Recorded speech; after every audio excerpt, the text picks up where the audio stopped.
ಇವತ್ತು ಆರ್ಥಿಕ ಅಭಿವೃದ್ಧಿ. ಉತ್ತರ ಕನ್ನಡ ಜಿಲ್ಲೆಯಲ್ಲಿ ಇವತ್ತು ತೋಟಗಾರಿಕೆ 30%, 28ರಿಂದ 30%, ಇವತ್ತು 58% ಏರಿದೆ.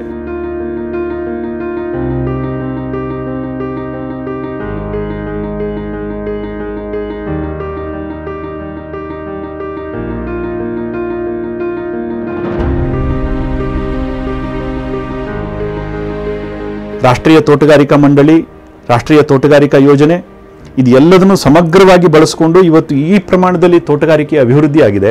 ಬಹುತೇಕ ನೋಡಬೇಕು, ಇವತ್ತು ಕೋಕೋ ಸುಮಾರು 40ರಿಂದ 50 ಎಕರೆ ಪ್ರದೇಶದಲ್ಲಿ ಕೋಕೋ ಇತ್ತು ನಾವು ಪ್ರಾರಂಭ ಮಾಡಬೇಕಾದ್ರೆ ಯೋಜನೆಯನ್ನು ತೆಗೆದುಕೊಂಡಾಗ. ಇವತ್ತು 12,000 ಹೆಕ್ಟೇರ್ ಪ್ರದೇಶದಲ್ಲಿ ಇವತ್ತು ಕೋಕೋ ನಮ್ಮ ಉತ್ತರ ಕನ್ನಡ ಜಿಲ್ಲೆಯಲ್ಲಿ ನೋಡ್ತಾ ಇದ್ದೀವಿ. ಅಗರ್ವುಡ್ ಯಾರಿಗೂ ಗೊತ್ತಿರಲಿಲ್ಲ ಆ ಬೆಳೆ ಬಗ್ಗೆ. ಇವತ್ತು ಸುಮಾರು 9ರಿಂದ 10 ಸಾವಿರಕ್ಕೂ ಹೆಚ್ಚು ಜನ ಇವತ್ತು ಅಗರ್ವುಡ್ ಬೆಳೀತಾ ಇದ್ದಾರೆ. ಶ್ರೀಗಂಧಕ್ಕಿಂತ ಹೆಚ್ಚು ಲಾಭ ಇರತಕ್ಕಂಥ ಬೆಳೆ, ಬೆಲೆ ಇರತಕ್ಕಂಥ ಬೆಳೆ ಇವತ್ತು ಅಗರ್ವುಡ್ಡನ್ನು ನಮ್ಮ ರೈತರು ಬೆಳೀತಾ ಇದ್ದಾರೆ. ಅರಗು ಕರ್ನಾಟಕ ರಾಜ್ಯದಲ್ಲಿ ಮೊಟ್ಟ ಮೊದಲ ಬಾರಿಗೆ ಅರಗನ್ನ ಬೆಳಿಬಹುದು ಅನ್ನುವಂಥದ್ದು ತೋರಿಸ್ಕೊಟ್ಟಿರ್ತಕ್ಕಂಥವ್ರು ನಾವು, ಅದನ್ನು ಇಂಟ್ರೊಡ್ಯೂಸ್ ಮಾಡಿರ್ತಕ್ಕಂಥವ್ರು ನಾವು.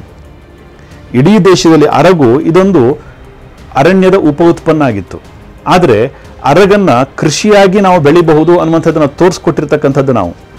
ಇವತ್ತು ಮೈಸೂರಿನಲ್ಲಿ, ಉತ್ತರ ಕನ್ನಡ ಜಿಲ್ಲೆಯಲ್ಲಿ, ಶಿವಮೊಗ್ಗದಲ್ಲಿ ತುಂಬ ದೊಡ್ಡ ಪ್ರಮಾಣದಲ್ಲಿ ಇವತ್ತು ಅರಗನ್ನು ಬೆಳೀಲಿಕ್ಕೆ ನಮ್ಮ ರೈತರು ಪ್ರಾರಂಭ ಮಾಡಿದ್ದಾರೆ. ಒಂದು ವಿಷಯವನ್ನು ನಾವೆಲ್ಲ ಗಮನಿಸಬೇಕು, ಮೈಸೂರು ಜಿಲ್ಲೆಯ ರೈತರು ಹೆಚ್ಚಾಗಿ ತಂಬಾಕನ್ನು ಬೆಳೀತಾ ಇದ್ರು. ಇವತ್ತು ತಂಬಾಕಿಗೆ ಪರ್ಯಾಯವಾಗಿ ಅರಗನ್ನು ಗುರುತಿಸ್ಕೊಂಡಿದ್ದಾರೆ ಅವರೇನೆ. 100 ಎಕರೆ ಪ್ರದೇಶದಲ್ಲಿ ತಾನಾಗಿ ಬಂದು ಇವತ್ತು ಅರಗನ್ನು ಬೆಳೀತಾ ಇದ್ದಾರೆ. ಕೇವಲ ಆರ್ಥಿಕ ಮಾನದಂಡವನ್ನು ಮಾತ್ರ ಇಟ್ಕೊಂಡು ನಾವೊಂದು ಯೋಚನೆ ಮಾಡಬಾರ್ದು. ಬದಲಾಗಿ ತಂಬಾಕನ್ನು ಬೆಳೀತಾ ಇರತಕ್ಕಂಥ ರೈತರು ಇವತ್ತು ಅರಗನ್ನು ಬೆಳೀಲಿಕ್ಕೆ ಒಪ್ಕೊಂಡಿದ್ದಾರೆ ಅಂತಂದ್ರೆ ಅವರ ಆ ಒಂದು ವೈಚಾರಿಕತೆ ಹೇಗೆ ಬದಲಾಗಿದೆ. ಎನ್ವಿರಾನ್ಮೆಂಟ್ ಕಾಸ್ಟ್ ಎಷ್ಟು ಕಡಿಮೆ ಆಗಿದೆ. ತಂಬಾಕಿಗೆ ಬಳಸ್ತಾ ಇರತಕ್ಕಂಥ ಕಟ್ಟಿಗೆ, ಕಾಡನ್ನು ಕಡಿದು ಕಟ್ಟಿಗೆಯನ್ನು ಏನು ಬಳಸ್ತಾ ಇದ್ರು ಅದನ್ನು ಬಟ್ಟೆ ಹಾಕಲಿಕ್ಕೆ, ಅದ್ರ ಪ್ರಮಾಣ ಇವತ್ತು ಕಡಿಮೆ ಆಗ್ತಾ ಇದೆ.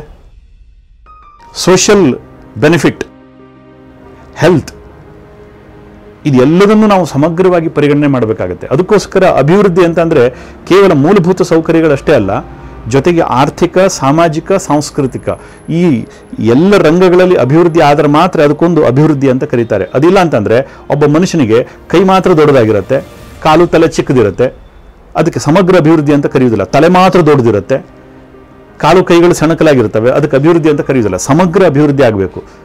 ಒಬ್ಬ ಮನುಷ್ಯ ಸುಂದರವಾಗಿ ಕಾಣಬೇಕು ಅಂತಂದ್ರೆ ಅವನು ಅಜಾನಭಾವವಾಗಿ ಬೆಳಿಬೇಕು. ಸಾಮಾಜಿಕ ಬೆಳವಣಿಗೆ ಹೀಗಿರಬೇಕು, ಸಮುದಾಯದ ಅಭಿವೃದ್ಧಿ ಹೀಗಿರಬೇಕು. ಇದು ನಮ್ಮ ಅಭಿವೃದ್ಧಿಯ ಕಲ್ಪನೆ.